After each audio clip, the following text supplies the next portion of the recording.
Le pêcheur fuira la cité pour trouver le calme de la nature et respirer l'air oxygéné, sans parler de la marche qui désintoxiquera son organisme.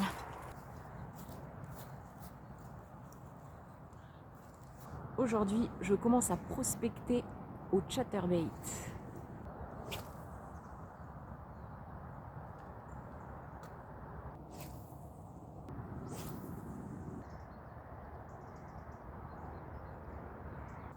Maintenant que le soleil est là, je pense que les poissons vont venir se chauffer à ces rayons. Alors je vais utiliser le spinnerbait avec les petites palettes. Les rayons du soleil vont venir miroiter dessus et on va voir quel poisson va faire connaissance avec mon leurre. Il est 10h30 et je viens de voir une première chasse de poissons au-dessus de la surface de l'étang.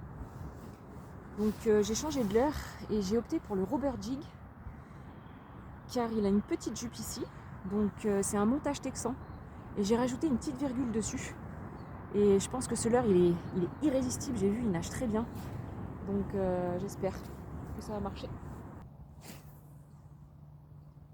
Avant de passer au drop shot et à un autre spot, j'essaye mon dernier leurre avec une frog que j'ai montée avec un plomb de 7 grammes. J'ai mis une petite perle ici et un stop flotte.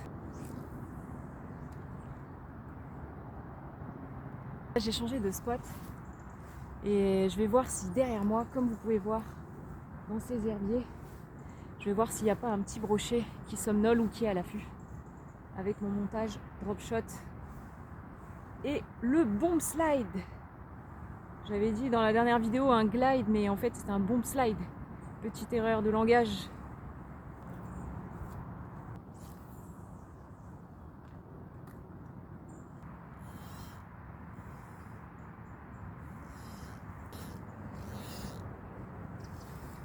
Ouais, c'est comme la dernière fois.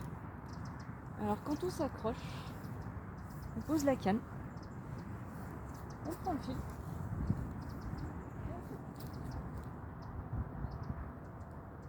Vaut mieux casser la ligne que la canne.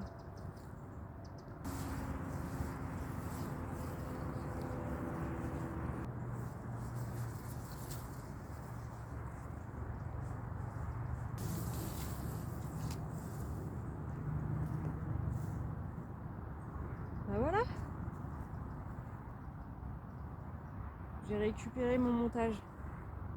Il paraît qu'il faut pêcher en direction de la bordure parce que les poissons, quand ils chassent, ils sont orientés face à la bordure. Donc là, je suis dans un endroit idéal. Je vais pêcher contre la bordure en face. Et je viens juste de croiser 2 pêcheurs qui m'ont dit qu'il y avait des gros brochets et des gros black bass dans cet étang. Donc, j'aurai peut-être plus de chance ici.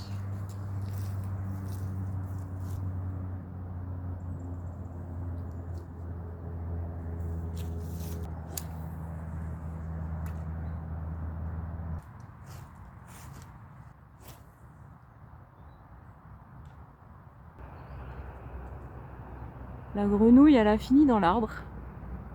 Voilà. Elle restera dans l'arbre.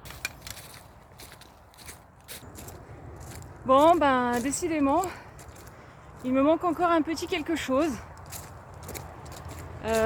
Pourtant, je me suis impliquée personnellement. Alors peut-être qu'il me manque des appâts, amorcés avec des appâts, de la nourriture. Mais bredouille ou pas, la joie de la pêche reste toujours la même. Allez, à la prochaine!